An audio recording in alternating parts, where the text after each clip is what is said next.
right, welcome back to Teal House Farm. Again!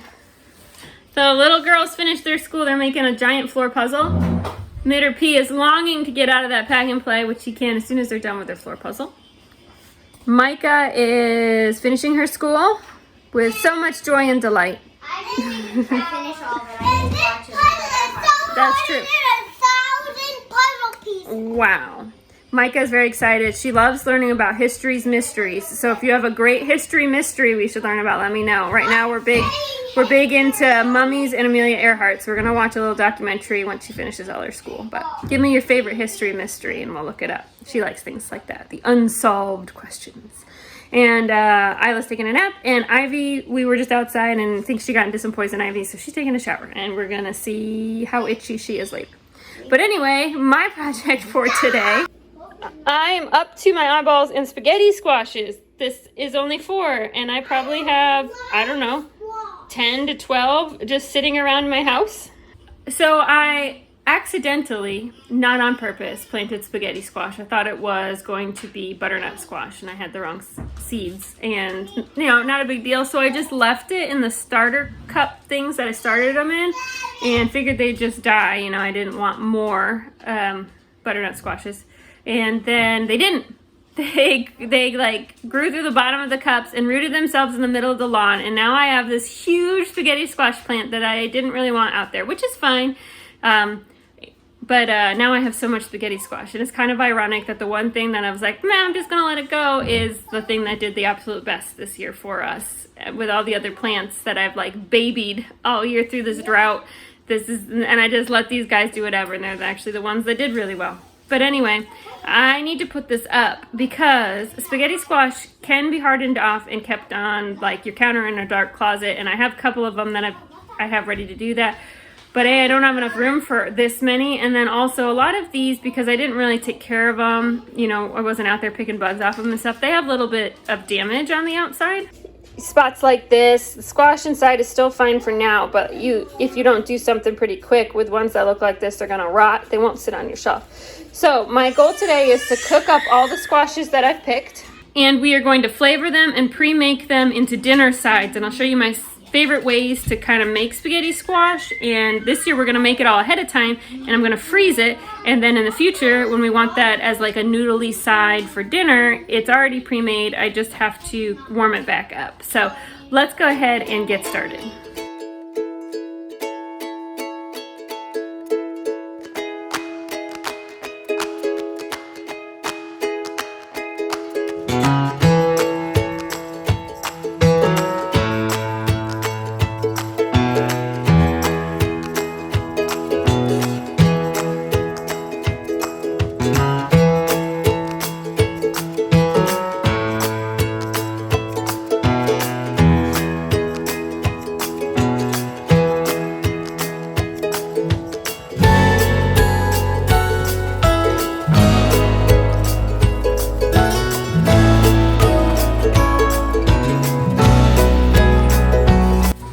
So here's where the fun comes in.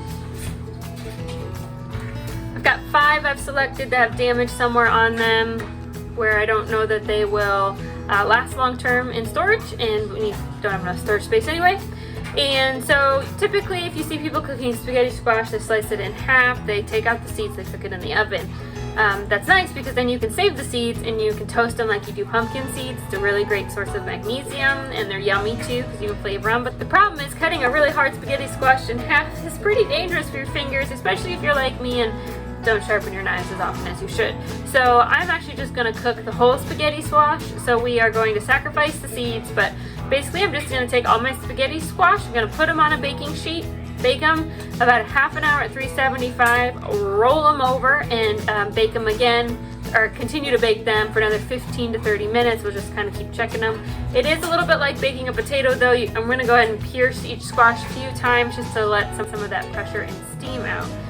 But yeah, it's just that easy. It does take a little bit longer than if you slice them, and you also will be sacrificing the seeds. You're unable to save them for planting or for toasting. But today I just have a lot of these to handle, and I just want to get them cooked, so we're going to take the easiest route.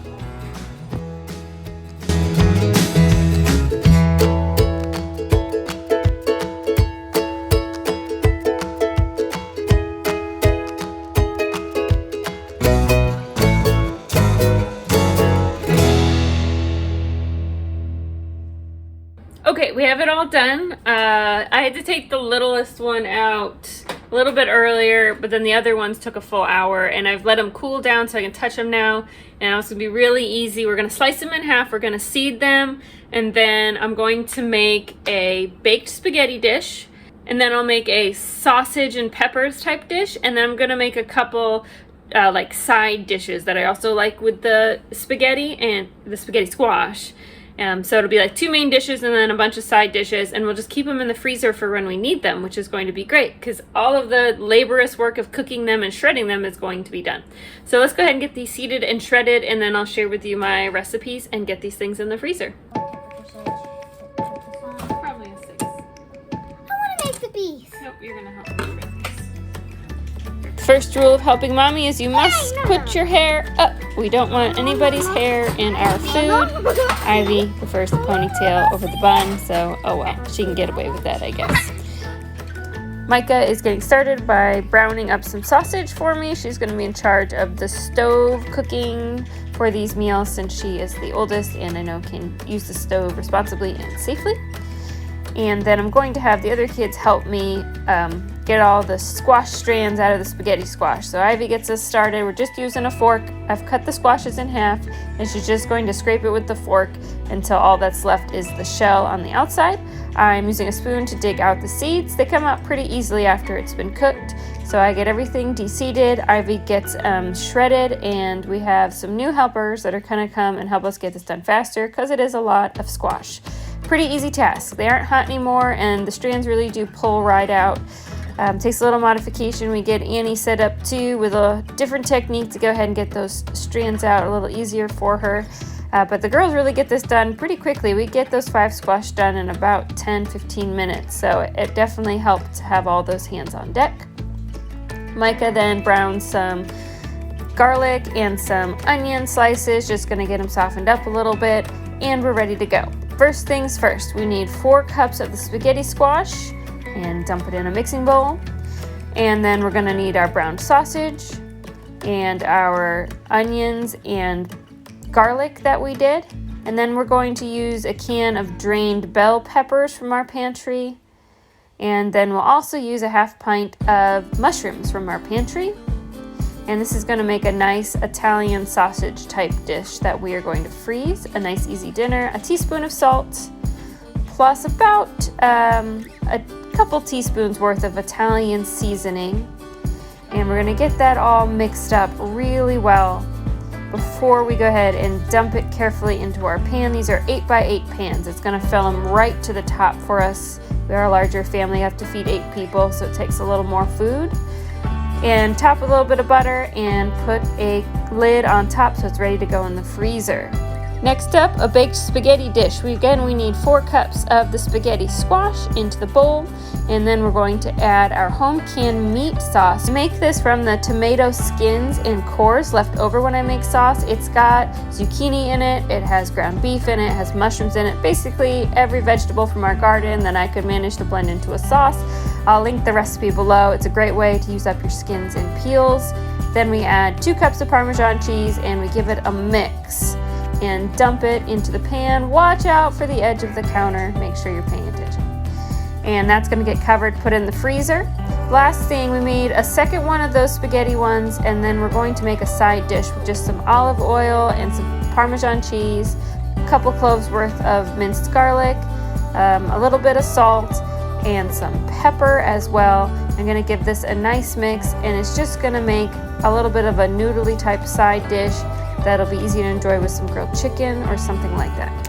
Okay, we finished. So what we have are 2 of the baked spaghetti squash meals that we will put in the deep freezer for a busy day.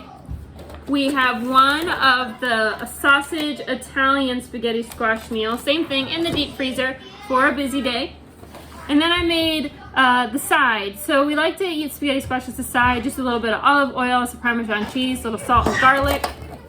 And I made 1 big pan to have for a family meal if I need a side. And then I also froze several individual sized portions in these silicone Ziploc bags. because for lunches I really like to do bowls. So I usually do like cauliflower rice, and then I'll put some chicken or some salmon on top with some veg. But I get kind of sick of the cauliflower rice. So having the spaghetti squash with that little bit of cheese and olive oil in the freezer, that'll be like a nice change of pace for me. And I'll be able to put some grilled salmon or some grilled chicken on top with maybe some, you know, mushrooms and onions or whatever I'm feeling, or whatever we got from the garden that day. It'll just be a nice fresh bowl. It'll be really good for me. So we will catch you all next time. Happy cooking. Bye.